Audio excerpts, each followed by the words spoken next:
स्वागत है आपका आज के इस नई वीडियो में। तो आज हम लोग थेल्स प्रमेय को सिद्ध करने वाले हैं। तो चलिए वीडियो को शुरू करते हैं। तो सबसे पहले मैं आपको बता देता हूं कि थेल्स प्रमेय को एनसीईआरटी बुक में प्रमेय 6.1 कहा गया है। ठीक है, थेल्स प्रमेय को एनसीईआरटी बुक में प्रमेय 6.1 कहा गया है और थेल्स प्रमेय को इंग्लिश में कहा जाता है थेल्स थ्योरम। ठीक है, उसके बाद थेल्स प्रमेय का एक दूसरा नाम है जिसे कहा जाता है आधारभूत अनुपातिकता प्रमेय, यानी कि ये जो प्रमेय है वो आधार पर आधारित है, इसी के लिए इसका नाम रखा गया आधारभूत अनुपातिकता प्रमेय। और इसको इंग्लिश में कहा जाता है बेसिक प्रोपोर्शनैलिटी थ्योरम, जिसको शॉर्ट में बीपीटी भी हम लोग लिखते हैं। तो इसको हम लोग शॉर्ट में बीपीटी थ्योरम भी बोलते हैं। अब मेन इसका कथन है, ठीक है, और एग्जाम में इस कथन को पूछा जाता है या इसके आधार पर क्वेश्चन को पूछे जाते हैं। ठीक है, तो इसका जो कथन है कि यदि किसी त्रिभुज में कोई रेखा एक भुजा के समांतर खींची जाए तो अन्य दो भुजाओं को जिन दो बिंदुओं पर प्रतिच्छेद करती है तो वह रेखा उन दो भुजाओं को समान अनुपात में विभाजित करती है। यानी कि कहने का मतलब है कि अगर किसी भी त्रिभुज में हम कोई रेखा खींचते हैं तो त्रिभुज में तो आपका 3 रेखा होता है, जैसे मैं आपको डायग्राम से बताता हूँ, डायग्राम के माध्यम से। तो यहाँ पर आपको एक त्रिभुज दिख रहा होगा, तो इसका हम लोग एक नाम रख देते हैं। तो ये आपका यहाँ पर हो गया ए, ये आपका हो गया बी और ये आपका हो गया सी। तो यदि किसी त्रिभुज में, तो मान ली त्रिभुज एबीसी में अब क्या कर रहा है कि कोई भी रेखा, तो हम लोग अपने मन से यहाँ पर एक रेखा भी खींच देते हैं। तो मान लीजिए कि ये रेखा हम लोग यहाँ से खींच रहे हैं, ये रेखा हम लोग खींच दिए हैं और इसका नाम रख दो एल। ये आपको कौन सा हो गया, रेखा एल। तो जो आपका त्रिभुज में हम लोग एक रेखा खींचे तो वो एक भुजा के समांतर है। तो त्रिभुज में 3 रेखा होता है, तो हम लोग भुजा बीसी के समांतर एक रेखा खींचे हैं, भुजा बीसी के समांतर एक रेखा खींचे हैं, रेखा एल। तो अन्य दो भुजाओं को, तो अन्य दो भुजा बचा कौन, बीसी के समांतर तो खींचे हैं, बचा आपका ए बी और बचा आपका ए सी। तो ए बी और ए सी को जिन दो बिंदुओं पर प्रतिच्छेद करती है, तो ए बी और ए सी को कहाँ पर प्रतिच्छेद कर रहा है, तो ए बी को इस बिंदु पर प्रतिच्छेद कर रहा है और ए सी को इस बिंदु पर प्रतिच्छेद कर रहा है। तो वो दोनों का अपने अपने में से नाम लिख दीजिए। तो यहाँ पर हम लिख देते हैं ये आपका हो गया डी और यहाँ पर ये आपका क्या हो गया, ई हो गया। तो जिन दो बिंदुओं पर प्रतिच्छेद करती है, तो आपको ऐसा देखने में लग रहा होगा कि यहाँ तक आपका दिया हुआ है, ठीक है, यहाँ तक आपका दिया हुआ है कि जहाँ तक प्रतिच्छेद कर रहा है, तो वह रेखा यानी कि रेखा एल उन दो भुजाओं को, यानी कि जिसको जिसको प्रतिच्छेद कर रहा है, तो ए बी को बिंदु डी पर प्रतिच्छेद कर रहा है और ए सी को बिंदु सी पर प्रतिच्छेद कर रहा है, बिंदु ई पर प्रतिच्छेद कर रहा है। तो उन दो रेखाओं को, उन दो भुजाओं को समान अनुपात में विभाजित करती है। अनुपात कहने का मतलब यानी कि बटा में। तो ए बी को किस अनुपात में विभाजित करेगा, ए डी बटा डी बी में, और ए सी को किस अनुपात में विभाजित करेगा, ए ई बटा ई सी में। तो वो दोनों क्या होंगे, समान अनुपात में, यानी कि बराबर होंगे।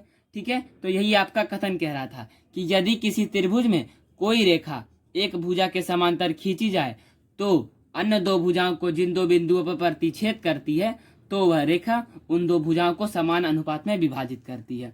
अब देखिए, तो जो हम लोग डायग्राम खींचे हैं उसके हिसाब से जो जो आपका उत्पत्ति है हम लोग उसको भी लिखेंगे।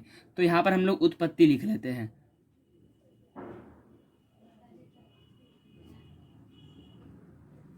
तो उत्पत्ति आपका जो जो हुआ हम लोग उसको भी लिखेंगे। तो सबसे पहले माना कि ए बी सी एक क्या है, त्रिभुज है। तो सबसे पहले हम लोग मानेंगे, तो माना कि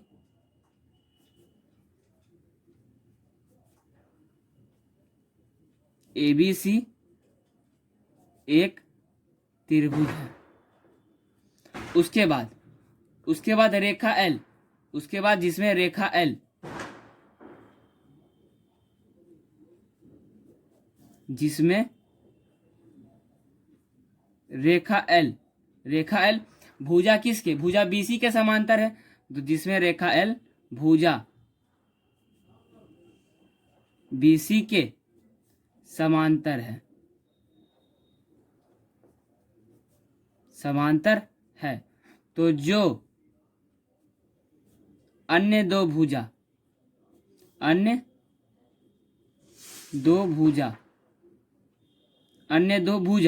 तो अन्य दो बाकी का बचा कौन, ए बी बचा और ए सी बचा। तो अन्य दो भुजा यानी कि ए बी और ए सी, ए बी और ए सी को क्रमशः बिंदु डी पर और बिंदु ई पर प्रतिच्छेद करती है। बिंदु डी और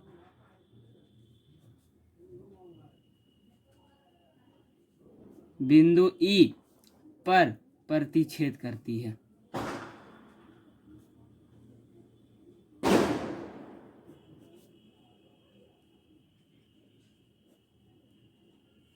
प्रतिच्छेद करती है। अब देखिए यहां तक तो आपका हो गया। अब आपका दिया हुआ क्या था कि रेखा एल भुजा बीसी के समांतर है, ये आपका दिया हुआ, यानी कि हम लोग ये भी कह सकते हैं कि डी समांतर बीसी, ये हम लोग कह सकते हैं। तो जो दिया हुआ हम लोग उसको भी लिखेंगे उत्पत्ति में, तो ये भी तो उत्पन्न हुआ है। तो दिया है कि डी समांतर क्या है, बीसी है। तो ये आपको याद रखना है कि आपका जो दिया हुआ है। उसके बाद हमें सीधे क्या करना है कि अन्य दो जो भुजा है उसको समान अनुपात में विभाजित करती है। तो ए बी को किस अनुपात में विभाजित करेगा, ए डी बटा डी बी, और ए सी को किस अनुपात में विभाजित करेगा, ए ई बटा ई सी। तो वो दोनों आपस में क्या होंगे, बराबर होंगे, यानी कि समान होंगे। तो ए डी बटा डी बी और ए ई बटा ई सी, तो वो हमें क्या करना है, प्रूफ करना है। तो हमें ये हम लोग यहाँ पर ये भी लिखेंगे कि सिद्ध करना है कि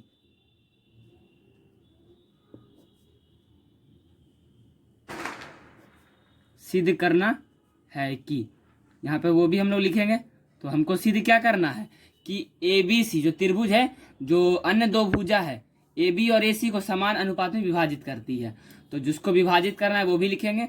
तो ए बी को किस अनुपात में, ए डी बटा डी बी, ए डी बटा डी बी बराबर, और ए सी को किस में, ए ई बटा ई सी में, ए ई और बटा ए सी में, और वो दोनों आपस में क्या होंगे, समान होंगे, यानी कि बराबर होंगे। तो ये आपको मेन क्या करना है, हमको प्रूफ करना है। उसके बाद अब इस प्रमेय को प्रूफ करने के लिए हम लोग रचना करेंगे। क्या करेंगे, रचना करेंगे। तो हम लोग यहाँ पर रचना को भी लिखेंगे।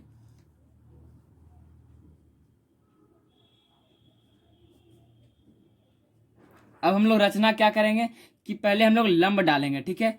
तो यहाँ से पहले हम आपको लंब डाल के दिखा देते हैं।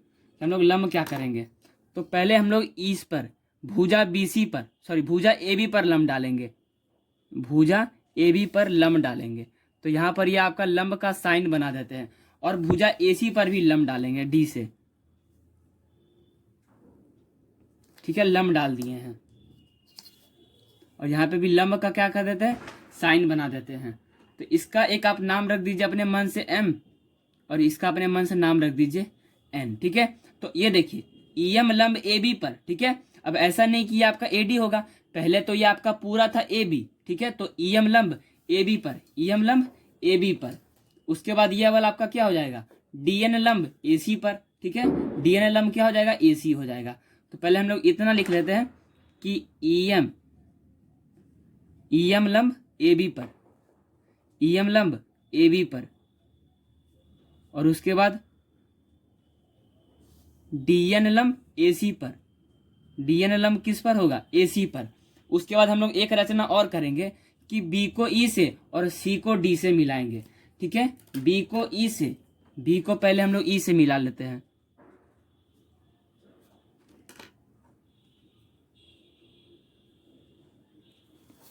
और सी को किससे मिलाएंगे, डी से मिलाएंगे। चलिए एक आपका रचना ये भी हुआ है, तो हम लोग इसको भी लिख लेंगे, ठीक है, कि बी को किससे मिलाया, ई से मिलाया,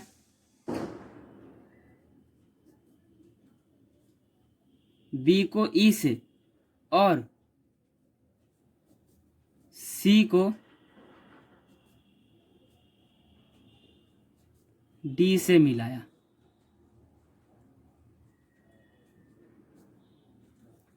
चलिए इतना आपका रचना हो गया।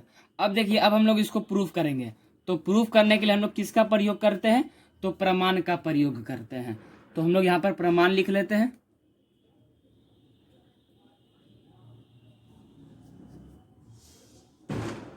प्रमाण कि अब देखिए ऊपर वाला जो आपको त्रिभुज है, त्रिभुज ए डी ई में, ठीक है। अब आपको त्रिभुज ए डी ई देखना है। तो सबसे पहले देखिएगा त्रिभुज ए डी, अब ये भी आपको त्रिभुज ए डी ई लग रहा होगा। तो ये देखिए ए डी ई, ये भी आपको ए डी लग रहा है, और इसमें लंब आपका कौन सा ए ई है, ई एम लंब है। अब देखिए कि ये आपको कैसा त्रिभुज लग रहा होगा, कि न्यूनकोण त्रिभुज। अब न्यूनकोण त्रिभुज कैसे लग रहा होगा, इसका प्रत्येक कोण क्या है, 0 डिग्री से बड़ा है लेकिन 90 डिग्री से क्या है, छोटा है। 0 डिग्री से बड़ा और 90 डिग्री से क्या है, छोटा है। ठीक है, तो इसमें जो आपका लंब होता है वो कहाँ पर होता है, आधार पर होता है। तो ये आपका क्या है, लंब है, वो तो हम आपको दिखा दिया, एंगल भी यहाँ पे बना दिए हैं। तो ये किस पर होगा, आधार पर होगा, यानी आपका आधार क्या होगा, एडी होगा, और आपका लंब क्या होगा, ईएम लंब होगा। ठीक है, तो इसको आप ऐसे लिख सकते हैं कि ये आधार आपका हो गया, आधार क्या हो गया, एडी हो गया, और आपका ईएम क्या हो गया, लंब हो गया, यानी कि हाइट उसको कह सकते हैं। तो इसका क्षेत्रफल क्या हो जाएगा, 1/2 और गुना आधार गुना ऊंचाई, तो आधार आपका क्या होगा, एडी हो जाएगा, और ऊंचाई क्या हो जाएगा, ईएम हो जाएगा। तो वही चीज इसमें भी होगा। तो अगर हम पूछे कि त्रिभुज एरिया ऑफ ट्रायंगल एडी क्या हो जाएगा, तो 1/2 और गुना एडी और गुना ईएम हो जाएगा। ठीक है, वही चीज। तो ये आपका क्या है, लंब है, तो लंब किस पर है, तो भुजा एडी पर है। ठीक है, एडीई में हम अगर बात करें तो इसका एरिया क्या होगा, 1/2 गुना आधार तो हो गया एडी, और ऊंचाई क्या हो गया, ईएम हो गया।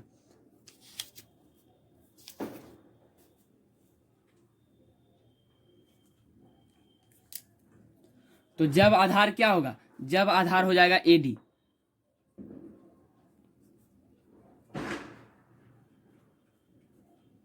जब आधार एडी और ऊंचाई आपका क्या होगा, ईएम हो जाएगा।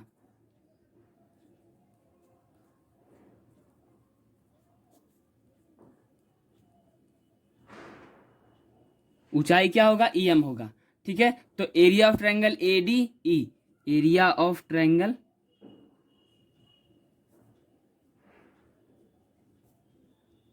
एडीई, तो 1/2 और आधार गुना ऊंचाई, और आधार आपका क्या है, एडी है, और गुना ऊंचाई आपका क्या है, ईएम है। इसको मान लीजिए समीकरण 1। उसके बाद अब हम लोग निकालेंगे एरिया किसका, तो एरिया बी डी ई का। तो अब देखिए कि हम आपको बी डी को निकाल के दिखाते हैं। ठीक है, ये आपको बी डी निकल दिख रहा होगा।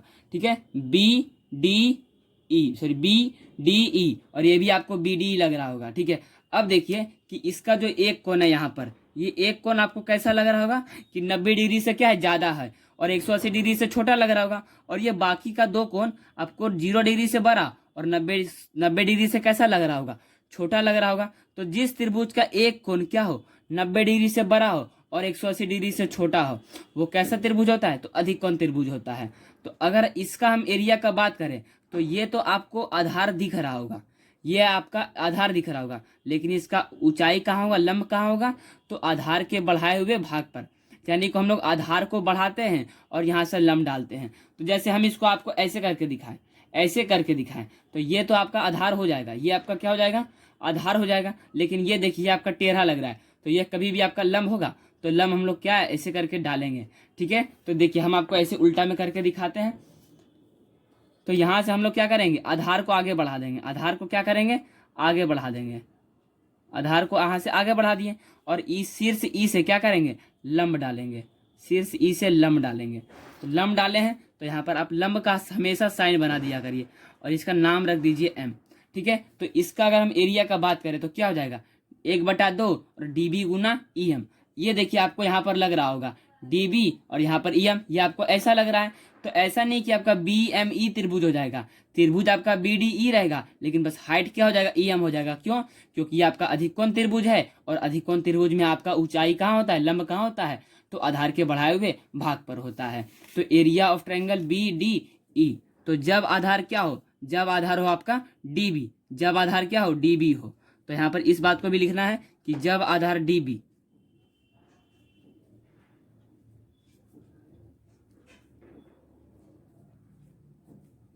जब आधार हो डीबी और ऊंचाई क्या होगा, ईएम होगा।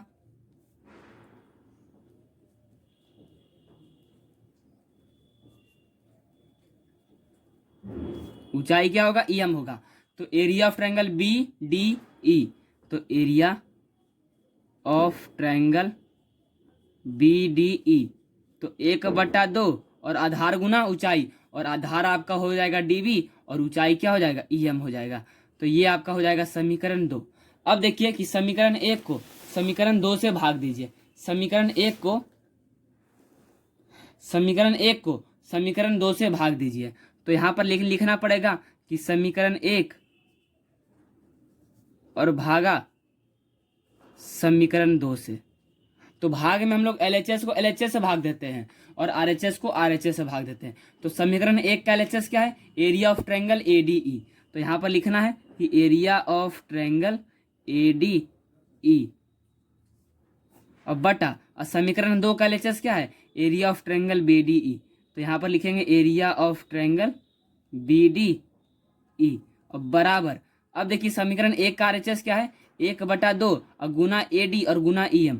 तो यहाँ पर लिख लेंगे कि 1/2 और गुना AD और गुना EM अब बटा समीकरण 2 का आपका RHS क्या है? 1/2 और गुना DB गुना EM। तो यहाँ पर इसको भी लिख लेंगे 1/2 और गुना DB और गुना EM।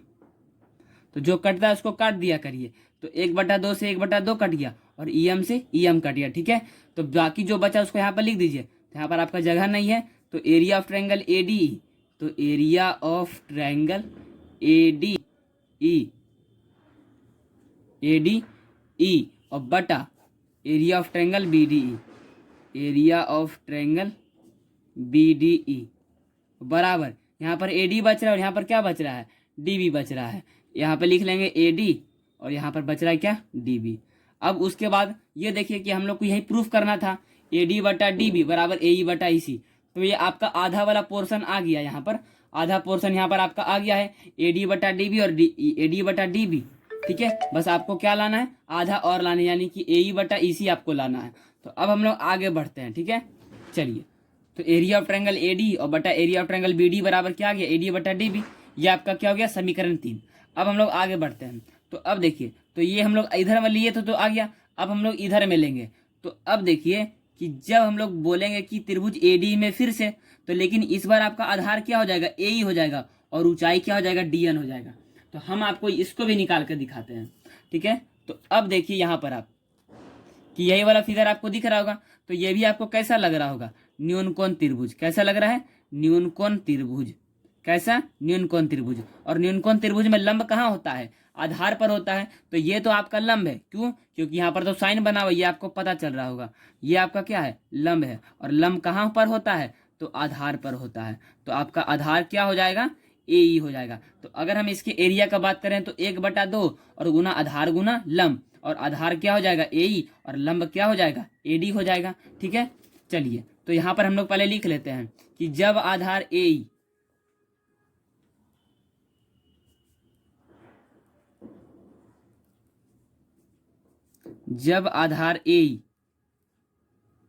और ऊंचाई क्या है? ऊंचाई आपका हो जाएगा DN, ठीक है। तो area of triangle ADE, area of triangle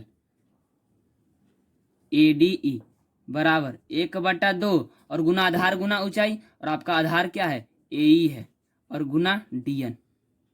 इसको मान लीजिए समीकरण 4। अब देखिए, इसमें कंफ्यूज नहीं होएगा। यहाँ भी आपका AD और यहाँ भी आपका AD है, लेकिन दिक्कत क्या है इसमें? अलग क्या है कि आधार सब में अलग है, ऊंचाई भी अलग है। उस टाइम यहाँ पर आधार क्या था? AD था और ऊंचाई क्या था? EM था। इस बार में आपका आधार क्या है? AE है और ऊंचाई क्या है? DN है, ठीक है। अब देखिए, अब हम लोग बात करते हैं कि ट्रायंगल DEC में एरिया ऑफ ट्रायंगल DEC, तो BD का जैसा लग रहा होगा, तो ये भी आपका कैसा लगेगा? अधिक कोण त्रिभुज। तो हम आपको इसको भी निकाल के दिखाते हैं। तो ये देखिए DEC, तो इसका एक कोण कैसा लग रहा है? 90 डिग्री से बड़ा और 180 डिग्री से छोटा, और बाकी का 2 कोण आपको कैसा लग रहा होगा? न्यून कोण, यानी कि 90 यानी 0 डिग्री से बड़ा और 90 डिग्री से छोटा। तो इसका आधार तो ये होगा, ये हमको पता चल रहा है। ये आपका क्या है? आधार है। तो इसका लेकिन ऊंचाई कहाँ होगा? आधार के बढ़ाए हुए भाग पर। तो हम लोग क्या करेंगे? आधार को यहाँ से बढ़ा देंगे। क्या करेंगे? आधार को बढ़ा देंगे। तो ये देखिए, हम लोग आधार को बढ़ा रहे हैं। तो यहाँ पर आधार को तो हम लोग बढ़ा दिए हैं, आधार को बढ़ा दिए हैं। उसके बाद हम लोग डी से क्या कर रहे हैं? लंब डाल रहे हैं। यहाँ पर डी से क्या कर रहे हैं? लंब डाल दिए हैं। तो लेकिन यहाँ पर लंब डालेंगे तो साइन बनाएंगे, और यहाँ पर लंब डाल कर क्या लिख दिए? एन। तो ये देखिए कि ये आपको ऐसा लग रहा होगा। तो लेकिन इसको हम लोग ये नहीं कहेंगे कि DNC त्रिभुज आपका DEC रहेगा, लेकिन ऊंचाई क्या हो जाएगा? DN हो जाएगा।